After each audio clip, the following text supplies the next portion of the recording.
Although these are modern times, civil rights are still relevant in many ways, despite the difficulty some have conversing on the subject. To open the discussion and build a stronger connection with the community, UCM affiliates held an educational showing of the PBS documentary Freedom Riders at the Black Archives Museum in Kansas City.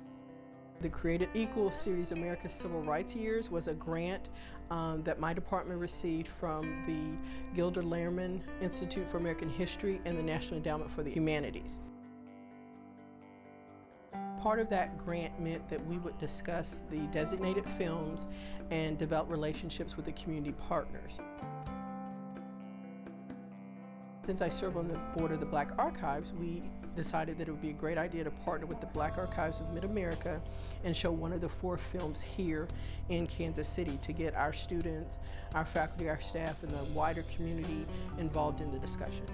Civil rights is often a very difficult topic, but we have the vantage point of 53 years later, being able to look back on that experience, take away a little bit of the emotion, and to talk about how civil rights, particularly the role of the Freedom Riders, played in the American past.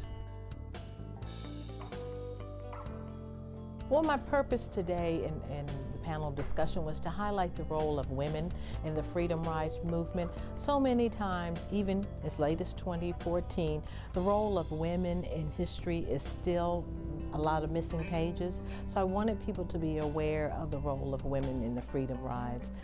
I shared some names and some historical tidbits, and I hope individuals will be sparked to do further research on some of the people that I did mention today and some of the facts that I shared. I hope the young generation of today will see that it was the youth that had a pivotal role in the civil rights movement, and sometimes I think that is overshadowed.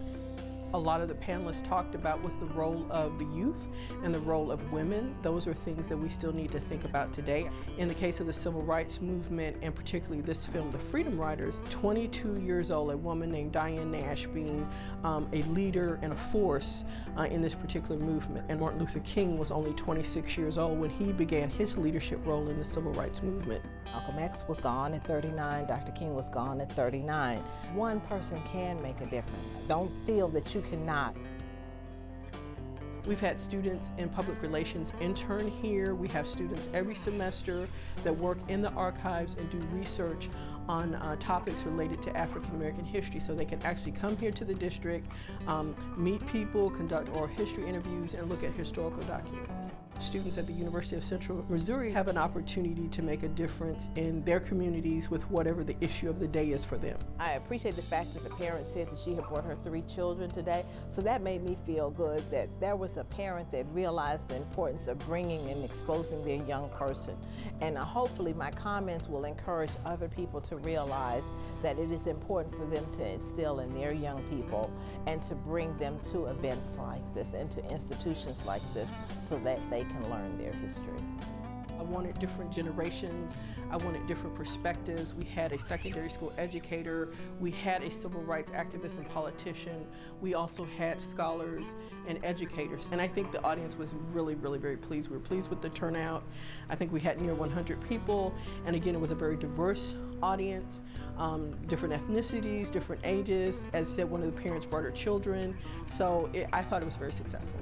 Knowledge is power, and I think the more knowledge that you have about yourself and others, it makes you an informed citizen. We have a democracy, and so it is to me a requirement that to be a part of a democracy you need to be informed. I think it's just wonderful to look at people in the civil rights movement and the type of sacrifices that they made that we often take for granted today. So I really appreciate those reminders. Primarily as a faculty member and teaching students, I just really like to share those stories with my young people to help them get a sense of what they might want to do with their lives. Freedom rides may not be the issue for students today, but there are issues, there are concerns, and they should put their best effort for it.